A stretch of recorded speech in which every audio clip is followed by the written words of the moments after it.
I'm just gonna have it on record now saying that this ends up being my worst statistical year for whatever reason, and somebody decide to associate it with it. Because of this, I will have Subleaf and Jakob find your IP address, find your home address, then mail you a pipe bomb.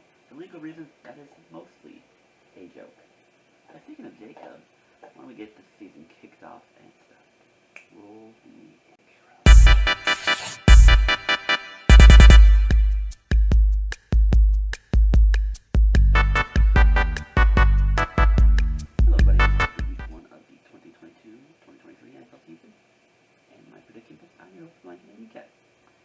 Here we are, folks. Welcome, welcome, welcome indeed. There ain't nothing that gets me more excited than football. It's doing these picks. Gotta love it. Crack our fingers, look at these games, and hope for the best of us. We're gonna try to mix things up a little bit here because I know every year you want to find that sweet spot on how we do these picks, how we add flavor to them, yada yada. And for those who were expecting the live stream, I apologize. Stuff ended up being in the way, and then the camera came in perfectly in time before. So, we're going to do the recording now, and that's going to sail away. And if you hear shooting in the background, that's the dog. We'll get to that stuff later. But, here we are. Just for the sake of giving y'all some recap, I'll throw in the last couple of years. Because we just completed year 3 of doing totals over under totals. Here, which we've been doing on Twitter, which I'm definitely going to do that again this year, for the sake of it keeps these videos simpler, easier, and it incentivizes you to follow me on Twitter. You should do that. Canadian Cat CP. But either way, we'll give you a quick recap. Pop it up here. Which we're looking good. We're making improvements. Thanks to the extra week, we did surpass our win total straight up the regular season, but the percentage did go down a little bit. So now we're hoping that this season we can bring that percentage up. Try to go for the percentage record now with all these extra games. Spreads, we took a little bit of a back step, but hey, we got more wins.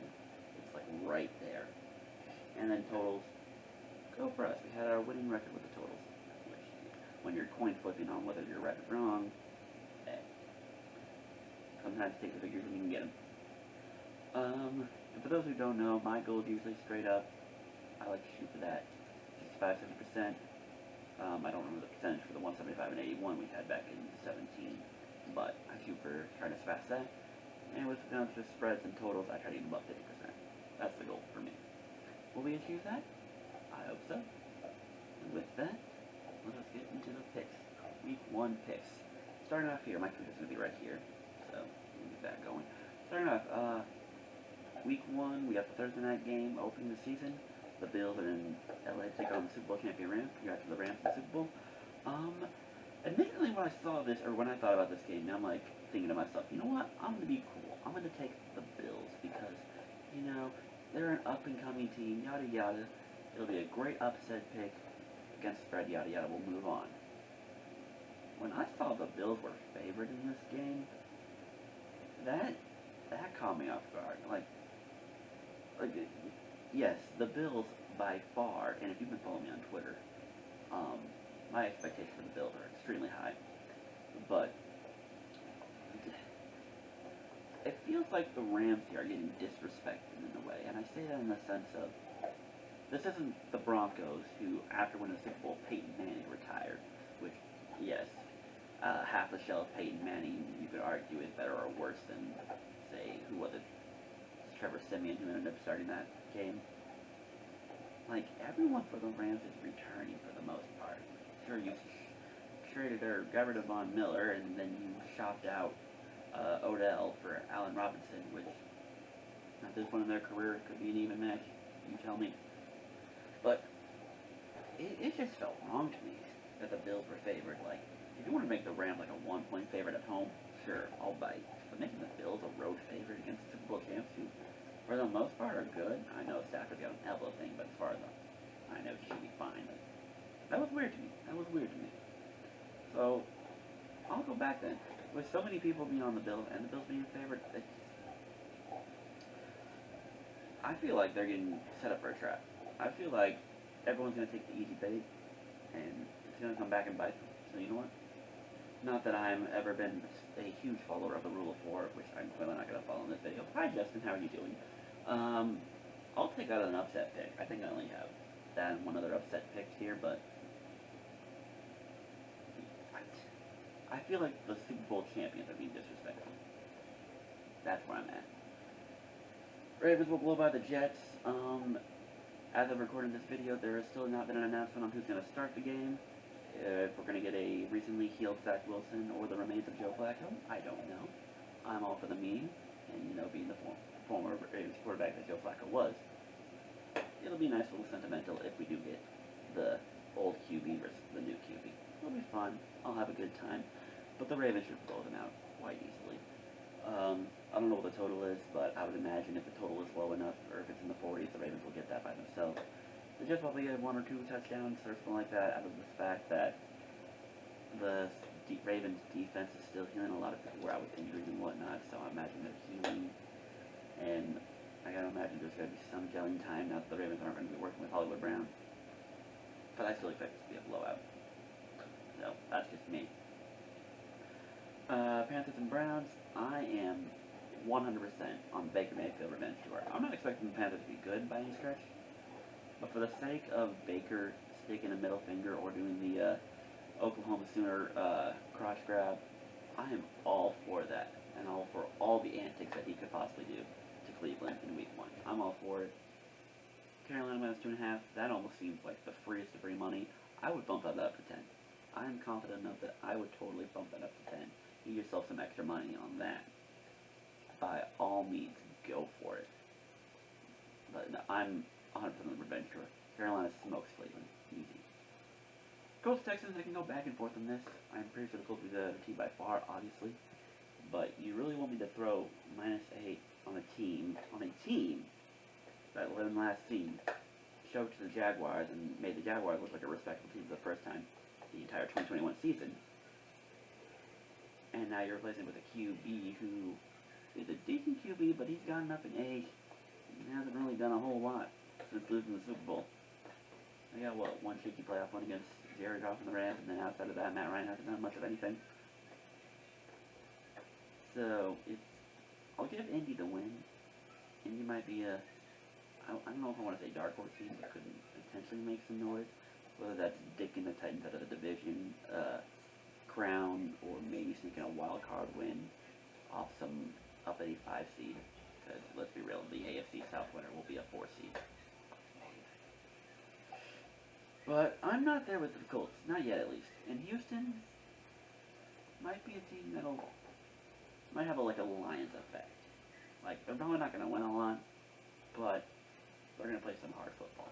And especially with this being a division game, with this game being in Houston, I'm not comfortable with it. Could the Colts blow them out? Sure. I'm just not confident in it. So we're going to go Indy straight up, and we're going to take Houston to cover the 8. Just because you're asking me to put a lot of faith in Indy when I don't know what to expect from them after the way they finished last year, and the upgrade between Matt Ryan and Carson Wentz, very minimal. Very minimal.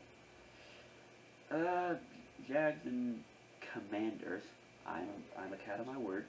I did say when DC finally picked a team name, I would respect the team name, but I'm not going to call them the football team. I had no intention of doing it, and I still won't. Not that they're the Commanders, even though I think it's a really, really stupid name. I will give them the respect. The Washington Commanders. This game's a shit show, probably. I won't try to care, but I won't. Wherever you lean, you're probably better off taking the dog spread or the underdog spread. Because even if DC does win, I don't know. I'm taking the Jags because fuck it. I think the Jags can be low-key decent, and at this point, I'm kind of on the fuck Carson Wentz and fuck DC in general train, so by all means, I'll take Jacksonville for now. And we'll see who's right. Also, wouldn't it be kind of funny if Carson Wentz had his back-to-back losses to the Jags? I think that'd be funny. So, that's just me. I'm going Jags. I'll take Miami over New England. Miami's kind of had a roll against New England lately, but there's a part of me that thinks that Miami won't cover that 3 because that's just kind of how those games have gone lately. They don't cover the small spreads. There's all the wins are like 1 or 2 points. So I'm skeptical, but I'll take it for now, and I'll bite that bullet if I have to bite it. I think Stanley the Falcon, but I'm going to give Atlanta the cover because I don't know what James's health's at. I don't know where the team's at. And there's and I'll admit to a slight bias because Atlanta's now starting Mariota. And anyone knows me, Oregonian pride, I root for my Oregon players. I'm going to give them the cover. Could the Saints blow them out? Probably, but I'm giving it to them. But we'll see how it goes. Philly Detroit's an interesting one for me because Detroit, again, this is going to be that year 2 where it's like, could they go 7-10, 8-9? They're not there yet, but they're making moves, they're making things interesting, and people are buying into the Dan Campbell way. So that's where I'm at with that. But in all honesty, with how so-so the NFC feels to me, you got the Rams, you got the Packers, you got the Bucks. But even with the Packers feeling diminished because they don't have Adams, the Bucks feeling so-so because the entire O-line keeps getting hurt. I'm not of the mindset that Philly could be a dark horse team if they get hot at the right time. It's a lot's going to depend on Jalen Hurts and Nick Sirianni, obviously. But everything else, this feels like a loaded roster. So it feels like Philly should be able to do something with this. It does. But it's going to depend on obviously the 2 biggest factors of any team. But I think they have a chance. That also being said, I'm back and forth on this because week 1, yada yada. And I'm giving Philly this one. I'm rolling with Philly. But I'm wondering where Detroit is as a team.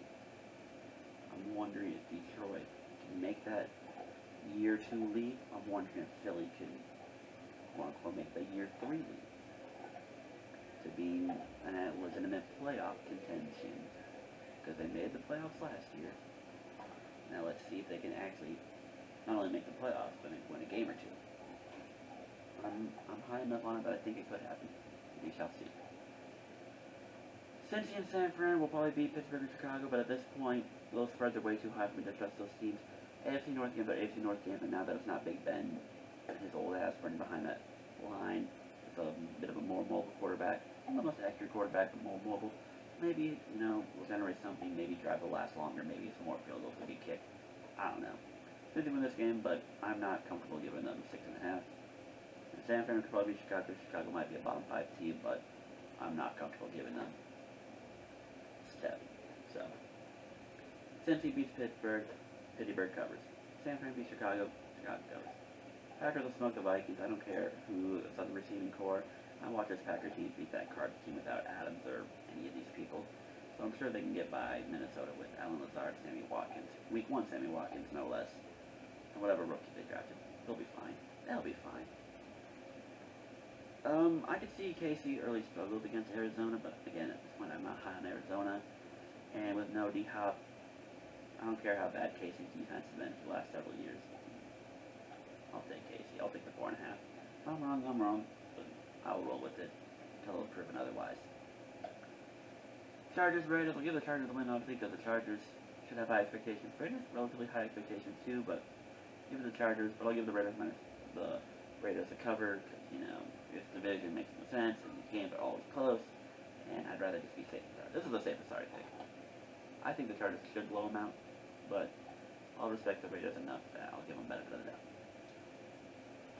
Giants will blow up the Giants. Don't really care about the Giants. Giants probably going to go 0-17, and I'm being serious on that one. Bucks covered beat Dallas because both O-lines are shit. Thank you for giving me champion in Dallas for the 2nd year in a row in a Week 1 primetime game in NFL. Thank you, because that's what I want to do, spending my primetime games watching the Dallas Cowboys. Thanks. But yeah, I'll give Tampa the win, and at 1.5 that I'm getting them at, whatever. And Denver will Seattle. Russell Wilson's revenge tour, quote unquote. The Week 1's just a game of revenges at this point.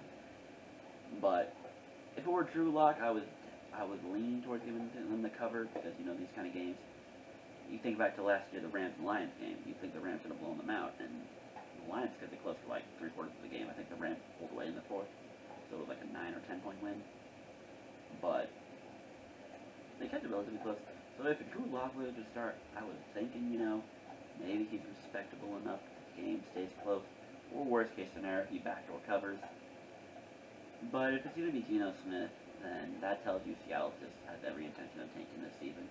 Probably go for the C.J. Stroud or Bryce Young, or whoever the quarterback is. I don't pay attention to college enough. So, whatever. Denver blows them out on Monday night. But hey, good for Russell Wilson. He gets to beat his old team, and he possibly be one of those quarterbacks on the future to beat all 32 teams. We'll see when we get there. And that'll be those picks for me. Yada yada.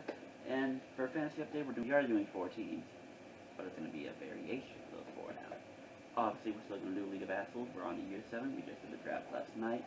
I'm liking my team. We'll see how far we can go. We got Discord's finals going into year 2. We are going to be dropping Rachel and Liesel from that group, however. But we're going to be picking up 2 new people who you may be familiar. Very great, very interesting people. We're going to be picking up Subleaf, and we're picking up Rice. Raisu from the This Is Raisu channel, and or Raisu Battles, and Subleaf Gaming. 2 people I've become very close with over the last year or so. So hey, we'll give them a shot in the fantasy and see if they can kick ass take names.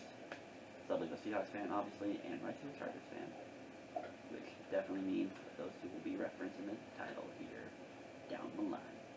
Yeah. But the 2 more leagues we got doing, Subleaf on his Discord server is running his own fantasy football league. If y'all have not joined Coconut Mall, I highly recommend you come join us all. And then our good old boy Chris, he took Sleeper, he's moving it back to like ESPN, and it's mostly some of those people there, some other people as well. And they're doing individual defensive players this year too. So we had that draft the other day. 25 rounds. I've not gone clinically insane from that. But the highlight of that was definitely my camera freezing on Justin laughing. So that will definitely be used as a meme for Twitter for the upcoming season. So those 4 leagues, usual picks, over-unders we posted on Twitter the day of the game for the night of before. And one more thing, I'm going to do this little interesting thing. I think I did this. I think I made a Twitter thing one year, but I'm shaky on it. So this year what we're going to do is I'm going to give my parlay play. I'm going to choose 5 games, 5 teams, yada yada. Something like what Gigo did when he would do his thing. He give his little parlay tickets after game selections, or he would take his game selections and then do like a parlay afterwards. So I'm going to do mine for myself. These are basically my confidence picks. This is what I'm confident in. And it's going to be 5 games, a combination of straight ups and against the spreads. So for this week, I am confident in Tennessee straight up, Green Bay straight up, Ravens to cover, you could probably bump that up, Broncos to cover, consider bumping that up. Although because of the storylines and magnitude in this game, I don't know if you should. There's something to bump up. And then you got Panthers against the spread, which at 2.5, I am confident you can throw that up to 10. I think Carolina demolishes Cleveland. And I am all for it. You got a bunch of revenge games going on. Some will win, some will lose. But that is the beauty of the sport. Ladies and gentlemen, welcome back to football. We missed it always. And with that, I am the CRP of the DPCC. Make sure you follow me on Twitter, CanadianCatCP, Instagram, BlackCanadianCat. Hop into my Discord. We have some fun there. And also check me out on Twitch. We are streaming off and on inconsistently. I suppose I should give you a life update. I'll probably do a vlog here one of these days to update life, just in case you haven't been paying attention to social media. And hopefully we'll do more DRs uploads here soon. Chapter 3 is mostly edited and ready to go. I'm waiting for Chapter 4 to be done, which I'm going to start streaming, so we can get that done soon. But outside of that, that is all from me. Thank you all for tuning in. I shall catch you next week. Choose peace, accept love, have big trust.